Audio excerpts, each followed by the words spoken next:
അപ്പോൾ നല്ല കൈപ്പുളി ഏട്ടൻ കൊടുത്തയച്ചിട്ടുണ്ട്. ബണ്ടുപുളി എന്നും പറയൂ. അപ്പോൾ ഇത് ഇനി നമുക്ക് അച്ചാറാക്കണം. പക്ഷെ അതിന് മുമ്പ് വടുവപ്പുളി. അപ്പോൾ ഇത് അച്ചാറാക്കണം. ചെറിയൊരു കയ്പുണ്ടാവും അച്ചാർ. അപ്പോൾ ഇത് നമുക്ക് പെട്ടെന്ന് അച്ചാറാക്കുന്നതെങ്കിൽ നമുക്ക് ചൂടുവെള്ളത്തിലിട്ട് വേവിച്ചിട്ട് അങ്ങനെ അച്ചാറാക്കാം.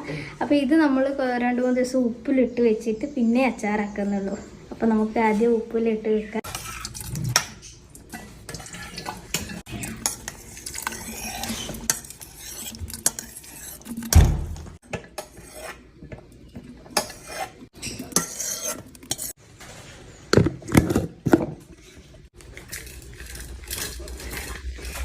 അപ്പോൾ ചെറുതായിട്ട് മുറിച്ചിട്ടിട്ട് ഉപ്പ് ഇട്ടിട്ട് കുപ്പിയിലാക്കി വെച്ചിട്ടുണ്ട്. ഇനി 2 ദിവസം കഴിഞ്ഞിട്ട് മസാലയെല്ലാം കൂട്ടിയിട്ട് നമ്മൾ അച്ചാറാക്കും.